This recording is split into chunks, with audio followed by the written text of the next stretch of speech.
नमस्कार, India news देख रहे हैं आप और मैं हूं आपके साथ सचिन दुबे। खबरों की शुरुआत करेंगे फटाफट अंदाज में।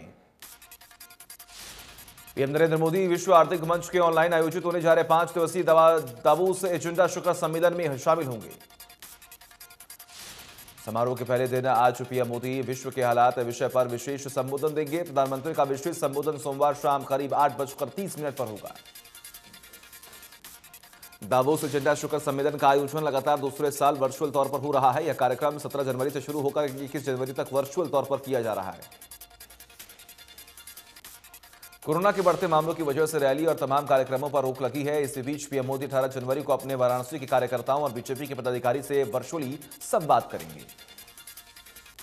विधानसभा चुनाव की घोषणा के बाद पीएम मोदी का यह पहला राजनीतिक कार्यक्रम होगा जिसमें पीएम कार्यकर्ताओं से संवाद करेंगे और चुनाव जीतने का मंत्र देंगे। भारत और पूरी दुनिया ने अपने कथक के लिए मशहूर पद्म विभूषण पंडित बिरजू महाराज का निधन हो गया। पद्म विभूषण बिरजू महाराज ने देर रात अंतिम सांस ली है। पद्म विभूषण से सम्मानित पंडित बिरजू महाराज का हार्ट अटैक से निधन हो गया। वह 83 साल के थे। उन्होंने दिल्ली स्थित आवास में अंतिम सांस ली है। मशहूर नर्तक बिरजू महाराज का जन्म 4 फरवरी 1938 को लखनऊ में हुआ था। लखनऊ घराने से ताल्लुक रखने वाले बिरजू महाराज का असली नाम पंडित बृजमोहन मिश्रा था। पंडित बिरजू महाराज के निधन पर प्रधानमंत्री नरेंद्र मोदी ने शोक व्यक्त किया। पीएम मोदी ने पंडित बिरजू महाराज के दुर्भाग्यपूर्ण निधन पर उनके परिजनों और प्रशंसकों के साथ होने की बात कही। बीजेपी प्रदेश भर में धूमधाम से नेताजी सुभाष चंद्र बोस की 125वीं जयंती मनाने जा रही है। बीजेपी प्रदेश अध्यक्ष ओपी धनखड़ ने जींद में तैयारियों को लेकर पार्टी कार्यकर्ताओं के साथ बैठक की है। बैठक में ओपी धनखड़ ने बीजेपी कार्यकर्ताओं को दिशा निर्देश दिए। इस दौरान शिक्षा मंत्री कंवरपाल गुर्जर भी बैठक में मौजूद रहे। नेताजी सुभाष चंद्र बोस की 125वीं जयंती मनाने के लिए फरीदाबाद में बीजेपी के सभी कार्यकर्ताओं की बैठक की गई है। इस बैठक में हरियाणा के परिवहन मंत्री मूलचंद शर्मा, तिगांव से विधायक राजेश नगर और बड़खल से विधायक सीमा त्रिखा भी उपस्थित रही हैं। बीजेपी कार्यकर्ताओं की प्रदेश अध्यक्ष ओम प्रकाश धनखड़ ने कार्यक्रम से वर्चुअल तरीके से बैठक ली। बैठक खत्म होने के बाद कैबिनेट मंत्री मूलचंद शर्मा ने कहा कि प्रदेश में नेताजी सुभाष चंद्र बोस की जयंती मनाई जाएगी। फरीदाबाद के सभी कार्यकर्ता अपने सभी गली मोहल्लों में अपने स्तर पर इस कार्यक्रम को करेंगे और नेताजी सुभाष चंद्र बोस के बारे में लोगों को बताएंगे। कैबिनेट मंत्री मूलचंद शर्मा ने कहा कि कांग्रेस कार्यकाल में ऐसे नेताओं को कभी याद नहीं किया और न ही लोगों को इनके बारे में बताया। कांग्रेस ने तो सिर्फ इंदिरा गांधी और राजीव गांधी के नाम पर ही बड़ी बड़ी चीजें बनाई। सुभाष चंद्र बोस जैसे क्रांतिकारी नेताओं को कभी याद नहीं किया। स्वास्थ्य मंत्री अनिल विज ने कहा कि प्रदेश में कोरोना से निपटने के लिए पर्याप्त इंतजाम है। तीसरी लहर से निपटने के लिए पर्याप्त मात्रा में उपकरण और दवाएं प्रदेश में मौजूद रहें। दिल्ली में कोरोना के बढ़ते मामलों का असर एनसीआर क्षेत्र पर पड़ा है, जिससे गुरुग्राम, फरीदाबाद और सोनीपत में संक्रमण दर बढ़ी है। स्वास्थ्य मंत्री ने कहा कि 15 से 18 साल के जिन बच्चों ने टीका नहीं लगवाया, स्कूल खुलने पर उन्हें प्रवेश नहीं दिया जाएगा। सीएम मनोहर लाल ने कोरोना महामारी के महाअभियान के 1 साल पूरे होने पर सभी देशवासियों को बधाई और शुभकामनाएं दी। सीएम ने ट्वीट कर लिखा कि प्रधानमंत्री श्री नरेंद्र मोदी जी ने के कुशल नेतृत्व और कर्तव्य निष्ठा से भारत ने विश्व के सबसे बड़े कोरोना टीकाकरण अभियान का 1 वर्ष सफलतापूर्वक पूर्ण कर लिया। प्रदेश में बढ़ते कोरोना के मामले को लेकर डिप्टी सीएम दुष्यंत ने कहा कि सभी को एहतियात बरतनी होगी। डिप्टी सीएम ने कहा कि फिलहाल प्रदेश में और सख्ती बढ़ाने की आवश्यकता नहीं है। जिला स्तर पर उपायुक्त बढ़ते केसेस को अपने स्तर पर जरूरी कदम उठा रहे हैं। सोना में स्वास्थ्य विभाग ने कोरोना से बचाव की तैयारियों का जायजा लिया। नागरिक अस्पताल में 500 LPM का ऑक्सीजन प्लांट चालू हो गया। साथ ही नागरिक अस्पताल में 25 बेड हैं और हर बेड पर ऑक्सीजन पाइप पहुंचाई गई है। प्लांट के चालू होते ही यहां 24 घंटे सभी बेड पर ऑक्सीजन की आपूर्ति हो रही है। देश में पिछले 24 घंटे में कोरोना के 2,58,000 से अधिक केस आए सामने। 314 लोगों की मौत हुई। देश भर में कोरोना के नए वेरिएंट ओमिक्रॉन का खतरा लगातार बढ़ता ही जा रहा है। देश में 28 राज्यों में ओमिक्रॉन के मामले 8,000 के पार हैं। महाराष्ट्र में कोरोना के 24 घंटे में 41,327 नए मामले आए सामने और 19 से लोगों की मौत हुई। झारखंड में कोरोना का कहर लगातार जारी है, जहां पिछले 24 घंटे में कोरोना के 2,776 मामले आए सामने। दिल्ली में पिछले 24 घंटे में कोरोना के 18,286 केस आए सामने। एक दिन में 28 लोगों की मौत हुई। हरियाणा में 24 घंटे में कोरोना के 8,900 नए केस आए सामने। 6 मरीज की मौत। एक दिन में 4,361 मरीज रिकवर भी हुए। गुरुग्राम में कोरोना के 3,378 नए मामले आए सामने और एक संक्रमित की मौत हुई। फरीदाबाद में 24 घंटे में कोरोना के 1,396 नए मामले आए सामने। 574 मरीजों को स्वस्थ घोषित किया गया। करनाल में कोरोना के 360 नए पॉजिटिव केस मिले, जबकि 206 व्यक्ति ठीक हुए। वहीं पिछले 24 घंटे में कुल 1370 सैंपल लिए गए थे। भिवानी जिले में 24 घंटे में कोरोना के 103 नए कोरोना केस आए सामने। 27 लोग रिकवर हुए। एक्टिव केस की संख्या 550 हो गई। कुरुक्षेत्र में 24 घंटे में कोरोना के 113 नए मामले आए सामने। 163 मरीज रिकवर हुए। एक्टिव केस की संख्या 604 हो गई है। सिरसा में पिछले 24 घंटे में कोरोना के 214 नए मामले आए सामने। 56 मरीजों की डिस्चार्ज किया गया। एक्टिव केस की संख्या 624 पहुंच गई है।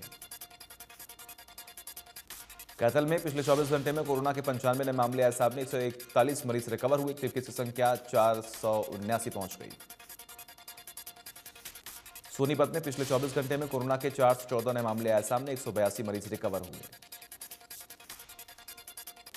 पंचकुला में पिछले 24 घंटे में कोरोना के 718 नए मामले आए सामने। 735 मरीज रिकवर हुए और 2 लोगों की मौत हुई। अंबाला में पिछले 24 घंटे में कोरोना के 536 नए मामले आए सामने। 176 मरीज रिकवर हुए और एक संक्रमित की मौत हुई। रोहतक में पिछले 24 घंटे में कोरोना के 240 नए मामले आए सामने। 193 मरीज रिकवर हुए और 1082 केस एक्टिव हैं।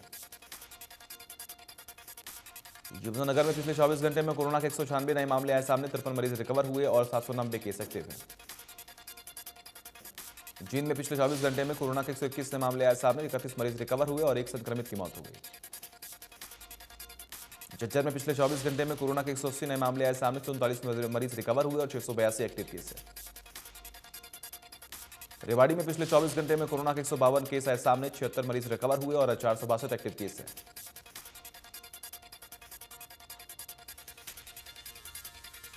कोरोना के बीच बल्लभगढ़ में प्रदेश सरकार की तरफ से कड़े प्रतिबंध लगा रखे हैं। इसके बावजूद लोगों में नियमों का उल्लंघन कर रहे हैं। जहां अग्रसेन चौकी के पास देर रात तक दुकानें खोली जा रही हैं। नौ उपायुक्त कैप्टन शक्ति सिंह ने कहा कि राज्य सरकार के निर्णय अनुसार कोरोना मृतकों के पात्र परिजनों को अनुग्रह सहायता राशि प्रदान की जाएगी।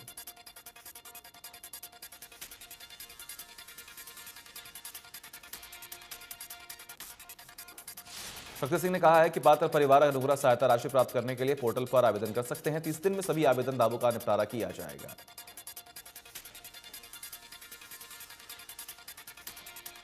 केंद्र सरकार की वादाखिलाफी के खिलाफ संयुक्त किसान मोर्चा 31 जनवरी को देश भर में धरना प्रदर्शन करने जा रहा है। रादौर में भारतीय किसान यूनियन के प्रदेशाध्यक्ष रतन मान ने कहा सरकार के इस वादाखिलाफ के विरोध में एक दिवसीय वादाखिलाफी दिवस मनाया जाएगा। देशभर के किसान इस दिन जिला मुख्यालयों पर सरकार के खिलाफ विरोध प्रदर्शन करेंगे। किसान नेताओं के चुनाव लड़ने पर रतनाम के कहा है कि अभी किसान आंदोलन खत्म नहीं हुआ है, बल्कि आंदोलन को स्थगित किया गया है।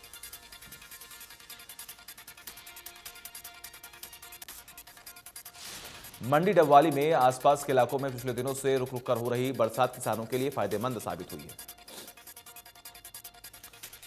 बारिश के बाद अब कोहरा पड़ने से गेहूं, सरसों और चने की फसलों का फायदा हुआ है। किसानों का यह कहना है कि बरसात के बाद उनकी गेहूं, सरसों और चने की फसल के उत्पादन में सकारात्मक प्रभाव पड़ेगा। किसानों को उम्मीद है कि आगे आने वाले दिनों में और बारिश कोहरा होगा, जिससे रबी की फसलों को फायदा मिलेगा। कृषि विभाग के उपनिदेशक ने बताया कि जिले में सरसों की बिजाई पिछले साल 1,50,000 हेक्टेयर की गई थी, लेकिन इस बार सरसों की फसल की बिजाई 1,90,000 हेक्टेयर में की गई।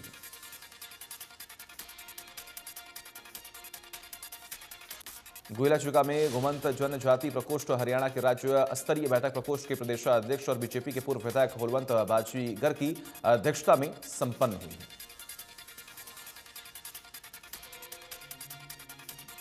भिवानी में नियम 134A के तहत दाखिला न देने वाले निजी स्कूलों पर अब जल्द ही गाज गिर सकती है। ऐसे 100 स्कूलों को भिवानी में नोटिस जारी किया जा गया है।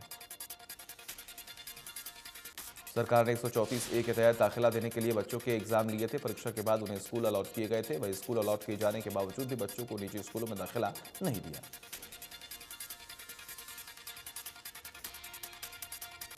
रतिया में नगरपालिका ने दुकानदारों को मुसीबतें बढ़ा रखी हैं। मेन बाजार में नगरपालिका ठेकेदार ने बिना टेंडर सड़क को उखाड़ डाली और मटेरियल भी उठाकर ले गए।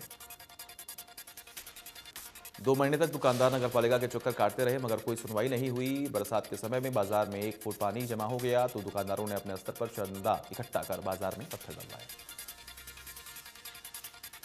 मामला डीएमसी के सामने उठा तो उन्होंने नगरपालिका को फटकार लगाई, जिसके बाद आंदोलन में नगरपालिका ठेकेदार ने घटिया क्वालिटी का पत्थर डाल दिया, जिसे लेकर दुकानदारों ने नगरपालिका के खिलाफ दुकानों के आगे काली झंडी लगाकर नाराजगी जाहिर की। दुकानदारों ने आरोप लगाया कि बिना टेंडर नगरपालिका के ठेकेदार ने सड़क को उखाड़ा और फिर वहां खानापूर्ति के लिए मिट्टी डाल दी।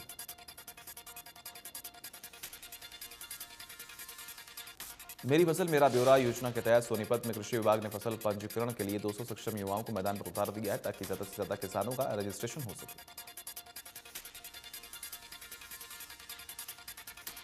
सोनीपत जिले के 200 सक्षम युवा गांव-गांव जाकर किसानों की फसलों का पंजीकरण करेंगे। मेरी फसल मेरा ब्यौरा पोर्टल पर अब तक करीब 36% लक्ष्य प्राप्त किया गया है। मेरी फसल मेरा ब्यौरा योजना के तहत अभी तक 21,295 किसानों ने फसलों का पंजीकरण करवाया है।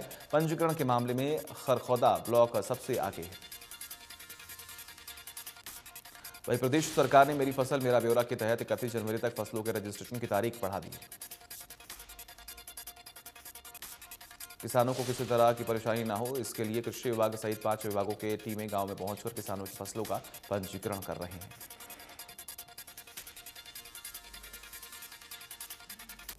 कोरोना संक्रमण को फैलने से रोकने के लिए सोनीपत शुगर मिल ने अपने स्मार्ट कार्ड सिस्टम को बंद कर दिया। स्मार्ट कार्ड के स्थान पर अब किसानों को वर्चुअल आईडी कोड जारी किया जाएगा। सोनीपत शुगर मिल प्रशासन ने कर्मचारियों को भी नोटिस जारी किया है कि वे अपनी दोनों डोज लगवाने का वैक्सीन प्रमाण पत्र जमा करा दें।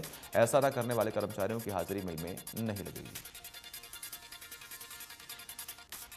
सभी कर्मचारियों को वैक्सीन लगवाना अनिवार्य किया गया है। इसके अतिरिक्त कर्मचारियों को मुंह पर मास्क लगाकर काम करने के निर्देश भी जारी किए गए। पंचकुला पुलिस ने हरियाणा कांस्टेबल भर्ती में धांधली करने वाले गिरोह का शिकंजा कसा है। पुलिस ने मामले में 5 आरोपियों को गिरफ्तार किया है। साथ ही 2 संदिग्धों को पुलिस रिमांड पर लिया गया। इसके अलावा एक व्यक्ति को राउंड अप किया गया जो खुद एक सरकारी डिपार्टमेंट में कार्यरत है।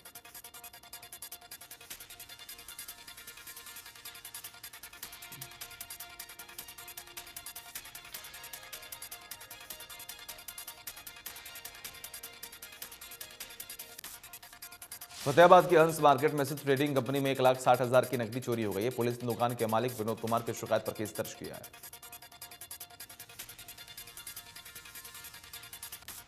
रतिया के गांव क्लोथा में पंचायत के दौरान महिला की मौत का मामला गर्माता जा रहा है। महिला के परिजनों ने पुलिस को शिकायत दी कि महिला को पंचायत ने आत्महत्या करने पर मजबूर किया है। पुलिस ने 15 लोगों के खिलाफ मामला दर्ज कर जांच शुरू कर दी है, लेकिन आरोपी की गिरफ्तारी नहीं होने पर कई गांवों के लोगों ने रतिया सदर थाने का घेराव किया। पुलिस के आश्वासन के बाद प्रदर्शनकारी शांत हुए। दरअसल 12 दिन पहले गांव में पंचायत के दौरान महिला की मौत हो गई थी। महिला के बेटे ने आरोप लगाया था कि पंचायत ने पैर छूकर माफी मांगने की सजा सुनाई, जिसके बाद महिला ने सदमा बर्दाश्त नहीं कर सकी और उसकी मौत हो गई।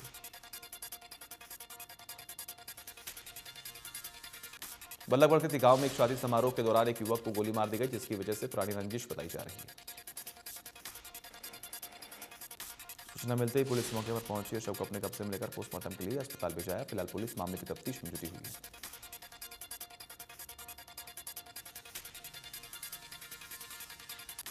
कदीना उपमंडल के गांव से हलंग के बस स्टैंड पर एक अध्यापक का शव मिला। फिलहाल पुलिस ने शव को अपने कब्जे में लेकर पोस्टमार्टम के लिए भेज दिया और मामला दर्ज कर जांच शुरू कर दी है।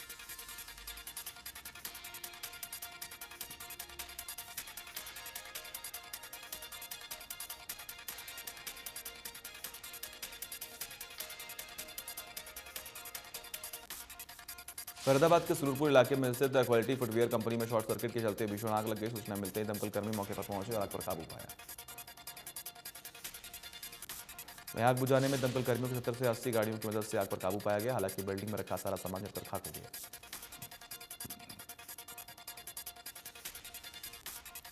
भिवानी में अब सर्दी को देखते हुए जानवरों के लिए भी चिड़ियाघर में इंतजाम किए गए। पक्षियों के लिए पर्दे लगाए गए तो वह जानवरों के लिए हीटर का प्रबंध विभाग की तरफ से किया गया है। चिड़ियाघर में पक्षी जानवरों को किसी तरह की समस्या न आने पाए, इसके लिए वाइल्ड लाइफ विभाग ने यह इंतजाम किया है। वाइल्ड लाइफ इंस्पेक्टर ने बताया कि कोरोना को देखते हुए एक साथ सिर्फ 20 लोगों को ही चिड़ियाघर में आने की अनुमति दी जा रही है।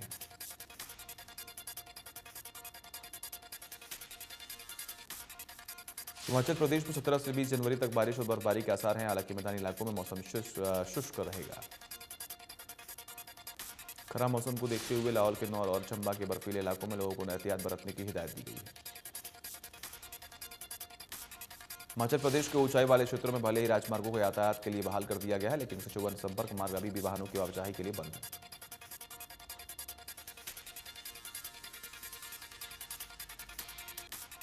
पहाड़ों पर बर्फबारी से बड़ी ठंड, शीतलहर के चलते लोग घरों में हुए कैद, हवाई सेवाएं भी प्रभावित है। पहाड़ों पर बर्फबारी के साथ मैदानी इलाकों में कड़ाके की ठंड का दौर जारी है। इस बीच मौसम विभाग ने दिल्ली में येलो अलर्ट जारी कर दिया है। सर्द दिन दर्ज होने की संभावना जताई गई है। दिल्ली की हवा में नमी का स्तर 62 से 92% रहा। इस वजह से सुबह सड़कों पर मध्यम स्तर का कोहरा दर्ज किया गया। मौसम विभाग के अनुसार अगले 24 घंटे में अधिकतम तापमान 16 और न्यूनतम तापमान 8 डिग्री सेल्सियस दर्ज कर दिया। मौसम विभाग के अनुसार पश्चिमी विक्षोभ की सक्रियता की वजह से 21 और 22 जनवरी को दिल्ली एनसीआर के हल्की बारिश होने की संभावना है। मौसम विभाग ने 22 जनवरी के लिए भी येलो अलर्ट जारी कर दिया है। पश्चिमी विक्षोभ की सक्रियता की वजह से न्यूनतम तापमान में वृद्धि होगी और 11 डिग्री सेल्सियस तक दर्ज किया जा सकता है। कैथल में शीतलहर का कहर लगातार जारी है। इस दौरान ठंड ने लोगों को घर पर बैठने को मजबूर कर दिया है। लोग ठंड से बचने के लिए अलाव का सहारा ले रहे हैं।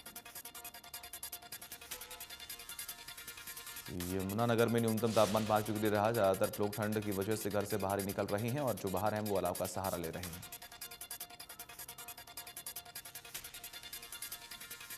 एक्टर संजय मिश्रा की अपकमिंग फिल्म 36 फार्म हाउस 21 जनवरी को ओटीटी प्लेटफॉर्म पर रिलीज कर दी जाएगी ZEE5 पर।